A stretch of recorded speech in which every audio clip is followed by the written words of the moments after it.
You're ruining my night with your insecurities. I'm going with him. She told me about the Barb.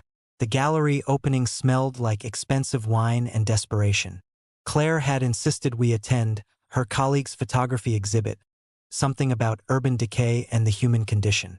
I stood holding 2 glasses of Merlot, watching condensation bead on the crystal while she networked across the room.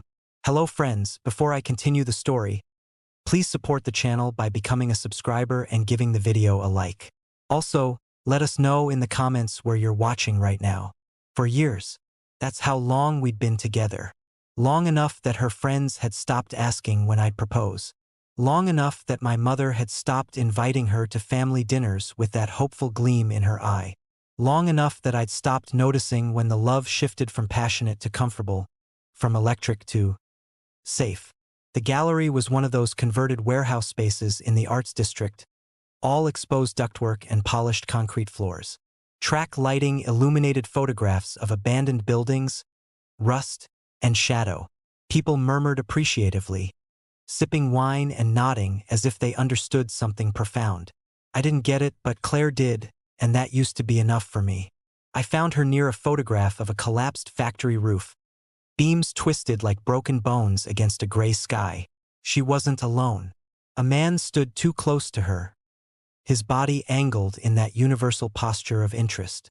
He was taller than me, dressed in that deliberately casual way that costs more than my entire outfit. Expensive jeans, a black button-down, sleeves rolled to reveal forearms that probably saw a climbing gym regularly. I recognized him, Trevor, the photographer. Claire had mentioned him exactly once 3 weeks ago, in a tone that was too carefully neutral. Just a colleague, she'd said. Very talented, very intense. As I approached, I heard her laugh. Not her polite networking laugh, the real one, the one that used to be reserved for me. Her hand touched his chest, just briefly, fingers splaying against the black fabric. A gesture of intimacy disguised as casual conversation. There you are, I said, extending her wine glass. My voice came out steady, though something cold had begun spreading through my chest. Claire turned, and for a microsecond, I saw annoyance flash across her face before it smoothed into a smile. David, hi. This is Trevor. Trevor, my boyfriend David. The famous David, Trevor said, extending his hand. His grip was firm, confident, held just a beat too long. Claire talks about you. Nothing too terrible, I hope, I said, the social script running automatically. Only good things. His smile didn't reach his eyes. There was an assessment happening, a sizing up. I'd seen it before. Other men measuring me against some invisible standard and finding me wanting. Trevor was just explaining the concept behind this piece, Claire said, gesturing at the photograph. The juxtaposition between structural integrity and inevitable collapse. It's fascinating. I said, looking at the image. It was a building falling apart. That's what I saw. Very interesting. Claire's jaw tightened. She hated when I didn't engage with art the way she wanted me to. For years, and we still couldn't bridge that gap, her need for intellectual depth, my practical worldview. I should make the rounds, Trevor said, though his eyes lingered on Claire. But let's continue our conversation later? I'd love to hear your thoughts on the whole series. Absolutely, Claire said, her smile brightening. I watched him walk away, stopping to greet other guests with that same easy confidence. He seems nice, I said, taking a sip of my wine. He's brilliant, Claire corrected. His work has been featured in 3 major galleries this year. We stood in silence, looking at the photograph without seeing it. You could try to engage a little, she said finally, her voice tight. I know this isn't your scene, but you could at least pretend to be interested. I am interested, I said, and it wasn't entirely a lie. I was interested in why her hand had been on his chest. Interested in why she'd described him as intense. Interested in the way she'd lit up when he approached. Right? She said, the word heavy with years of accumulated disappointment. The evening dragged on. I followed Claire through the gallery, a silent shadow while she discussed aperture and composition, symbolism and technique. I nodded when appropriate, smiled when expected, and watched Trevor watch her from across the room. At 9 o'clock, people began migrating toward the after-party. Some bar in the same neighborhood, the kind of place with a name like the Foundry or the Crucible, where drinks cost $18 and the music was too loud for conversation. "We should go," Claire said, already texting someone. "I'm pretty tired," I said. "Early meeting tomorrow." She looked up from her phone, and I saw the decision being made behind her eyes. "David, we talked about this. I told you we'd need to stay for the after-party. It's important for networking. You can go without me?" I offered, though the cold in my chest had spread to my limbs. "I'll grab an Uber home." "That's not the point." Her voice had that edge now, the one that meant we were approaching dangerous territory. "You're always doing this, committing halfway, then bailing when it matters. I'm here, aren't I? I came to the opening. I've been here for 3 hours. Physically, yes, but you've been checked out since we arrived." She glanced around, lowering her voice. "You're making me look bad. Standing here like you'd rather be anywhere else." "Claire, just forget it," she said, shaking her head. "Go home, David. I'll catch up with you later." But she didn't meet my eyes when she said it. The bar was called the Anvil because of course it was.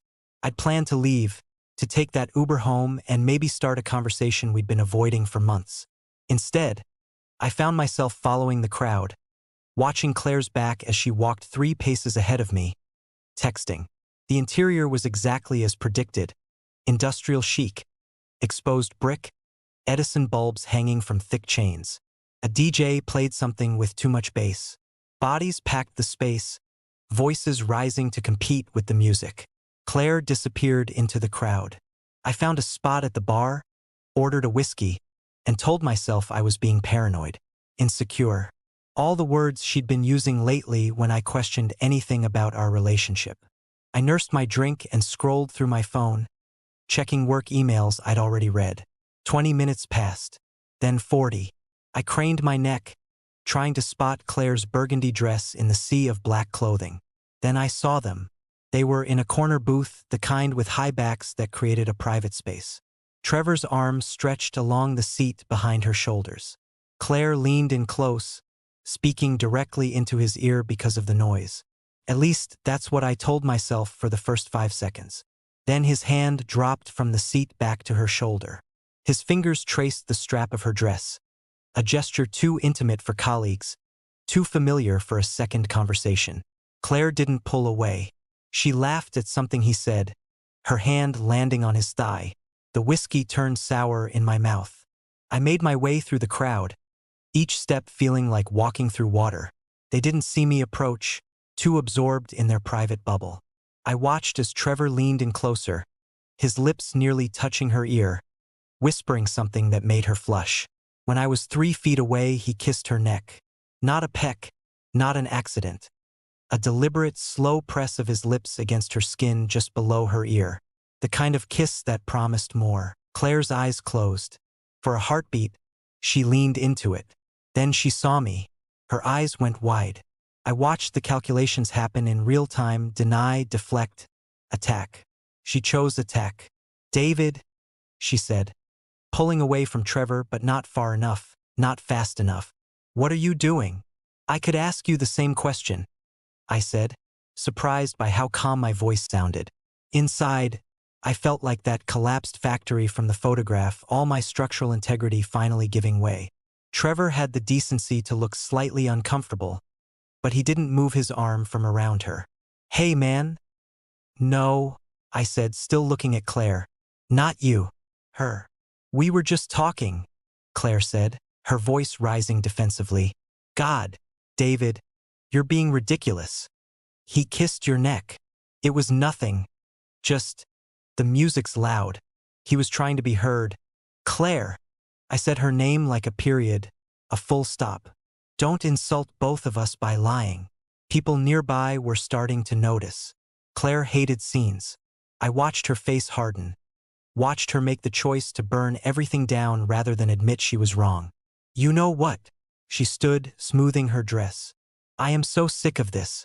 Your jealousy, your constant need for reassurance, your inability to just trust me." "Trust?" The word came out harsher than I intended.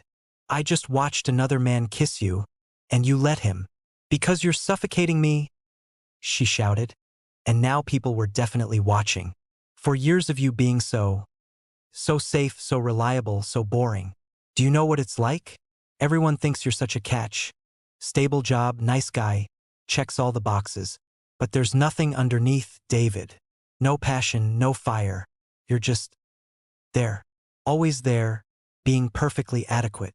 Each word was a surgical cut, precise and devastating.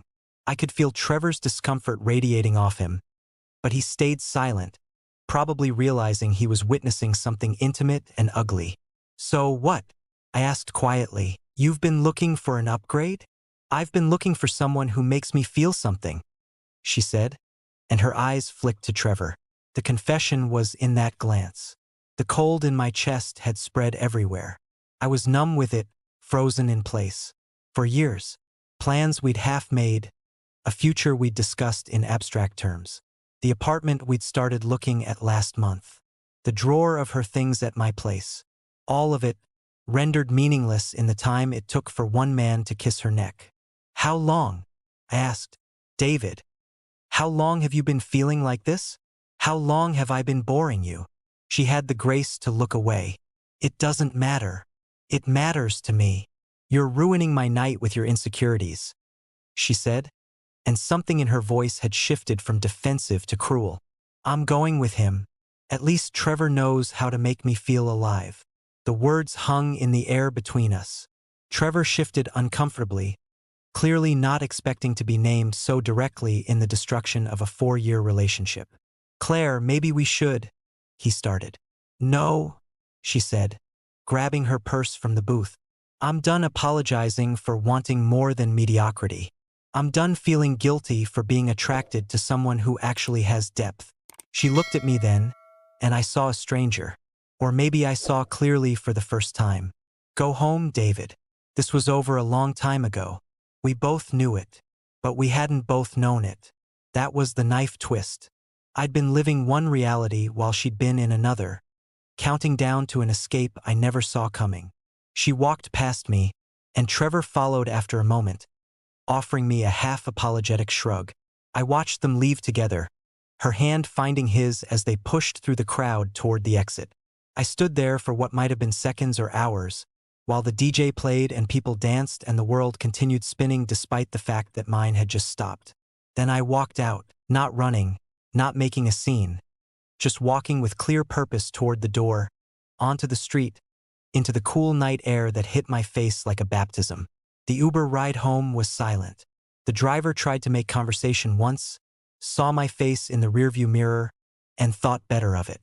I stared out the window at the city lights, at people living their lives, at the ordinary magic of a Friday night that had become my personal apocalypse. My apartment greeted me with its familiar silence. Our apartment, technically. Claire had a drawer in the bedroom, a toothbrush in the bathroom, a spare key on her keychain. She'd been slowly migrating her things here over the past year. Not moving in, exactly, but establishing territory. I stood in the doorway and looked at the space with new eyes. Everything she'd touched, everything that reminded me of her, everything that suggested a future we'd never have. The coffee table we'd picked out together at IKEA. The throw blanket she'd insisted on buying because it tied the room together. Her favorite mug in the kitchen cabinet. Evidence of a crime that hadn't finished being committed. I started in the bedroom. Her drawer first, underwear, extra clothes for mornings she'd stayed over. I pulled everything out systematically, folding each item with mechanical precision. T-shirts, jeans, the sweater she'd left here last winter. I placed them in neat piles on the bed. The bathroom was next. Her toothbrush, her shampoo that cost more than my groceries. The face cream she swore was worth the price tag. I gathered them into a small basket, handling each item like evidence, cataloging the presents she'd had in my life. Books from the shelf, 3 novels she'd recommended and I'd never read, her initials penned inside the front cover. A yoga mat she'd left in the closet. The set of wine glasses we'd bought together in Napa last summer, back when we'd still taken weekend trips. I found boxes in the storage closet, the same ones from my last move. I assembled them with tape and precision, creating vessels for the dismantling of our relationship. Each item went into its designated box. Nothing broken, nothing destroyed, just carefully, methodically packed away. Took 3 hours. 3 boxes total, labeled in black marker. Claire. I lined them up by the door like coffins. Then I called a locksmith. It was almost 2 in the morning, but the internet promised 24-hour service. The man who showed up 40 minutes later was probably in his 60s, with kind eyes and hands that had changed 1,000 locks for 1,000 people in my exact situation. "You sure about this, son?" he asked, looking at the boxes at my face. "Never been more sure," I said, and felt the truth of it settle in my bones. The drill's whine was a song of severance. I watched him work, watched my old lock come apart and the new one take its place. When he handed me the fresh keys, they felt heavy with possibility. "Clean break is usually the best kind," he said, packing up his tools. "Hurts like hell, but it heals cleaner." I paid him in cash, thanked him, and closed the door. The new lock clicked home with a sound like finality. I didn't check my phone, didn't look at social media, didn't stalk to see if she'd posted anything with Trevor. I took a long shower, washing away the smell of the gallery and the bar and her perfume that still lingered on my shirt collar. When I climbed into bed, I spread out in the center of the mattress, stretching into the space I'd always ceded to her. The apartment was silent in a way it hadn't been in years. Not empty, just purely mine. I slept dreamlessly for the first time in months. Saturday morning arrived with pale sunlight filtering through the blinds. I made coffee, scrambled eggs, toast. A simple breakfast for a simple new life. I was washing dishes when I heard the familiar pattern of her footsteps in the hallway outside. The key scraped at the lock, jiggled, scraped again. I dried my hands on a towel and waited. A knock, sharp, impatient. "David? My key isn't working." "David?" I walked to the door but didn't open it. Stood there, listening to her confusion manifest as frustration. "David, this isn't funny. Let me in. We need to talk." I leaned close to the wood, close enough that she might hear me through it. "There's nothing to talk about, Claire." Silence. Then, "What?" "David, open the door right now." "No. Are you serious?" I could hear the disbelief in her voice. In her script, I was supposed to be angry, to yell and demand explanations and give her the chance to apologize or explain or negotiate her way back in. This calm refusal was off-book. "David, open the goddamn door. Your things are in boxes. Text me when you're ready to pick them up, and I'll leave them outside." "My what?" "David." The doorknob rattled violently. "You can't just lock me out. This is insane." "You made your choice last night," I said, my voice level. "I'm making mine today. It didn't mean anything. Trevor and I, we got carried away. The drinks, the atmosphere. It was a mistake. I was going to tell you this morning." "Were you?" I asked. "Before or after you slept with him?" The silence told me everything. "I didn't," she said finally, but her voice lacked conviction. "We didn't. David, please. Just let me in so we can talk about this like adults." "Adults don't let other people kiss them while their partner watches," I said. "Adults don't tell their partner they're boring and mediocre because they got caught. You wanted someone who makes you feel alive? You got him. Congratulations." I walked back to my kitchen, leaving her in the hallway. My phone was on the counter, and it immediately began buzzing. Text after text lighting up the screen. "Claire, 11:47 a.m. You're being completely unreasonable." "Claire, 11:49 a.m. Fine. You want to be dramatic? Trevor's apartment is tiny and he lives with a roommate. Where exactly am I supposed to go?" "Claire, 11:52 a.m. This is so typical of you. Overreacting to everything. I knew you'd do this. That's why I didn't want to tell you about Trevor." I stopped reading. Each message was a reveal, layers of deception and justification peeling back. There was no apology, no real remorse. Just anger that I disrupted her plan. The knocking continued for another 10 minutes. Then it stopped. I heard her voice in the hallway, talking to someone on the phone. Her friend Melissa, probably. Or maybe Trevor, calling to ask if the coast was clear. By noon, she was gone. I spent the day cleaning. Not frantic scrubbing, not destroying evidence, just methodical restoration. I washed the sheets, laundered the throw blanket, reorganized the bathroom cabinet. Each task was a small ritual of reclamation. This was my space, my life, my fresh start. Sunday morning, my phone rang. Her mother. I let it go to voicemail, listened to the message asking me to please call back. Claire was very upset. Surely we could work this out. I deleted it. Monday, I went to work. Colleagues asked about my weekend and I said it was fine, uneventful. A coworker mentioned seeing Claire's Instagram post. A photo of a coffee cup with someone's hand in the background. Some quote about new beginnings. I didn't look. Tuesday, she texted again.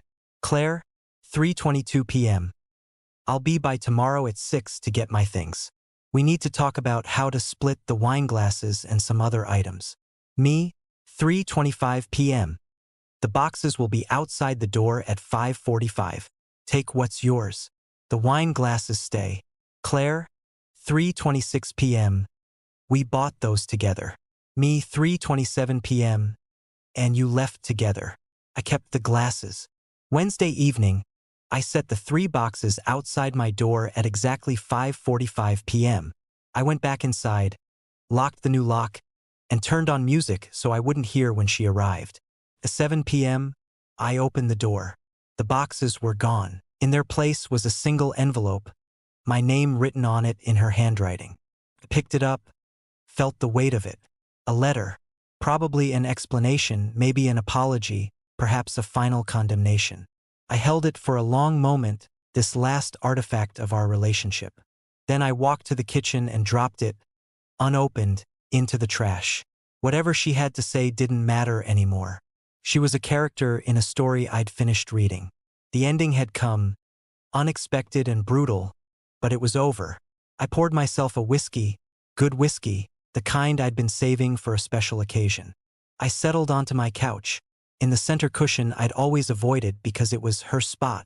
I raised my glass to the empty apartment. To new beginnings, I said to no one. The whiskey burned clean and warm. Outside my window, the city moved through its evening routine. People fell in love and fell apart, made mistakes and made amends, hurt each other and healed themselves. I was just one person in one apartment, learning that sometimes love isn't enough. Sometimes trust, once broken, can't be repaired. Sometimes the kindest thing you can do for yourself is acknowledge that the story has ended and close the book. My phone buzzed. A notification from a dating app I'd installed that afternoon, more out of curiosity than intent.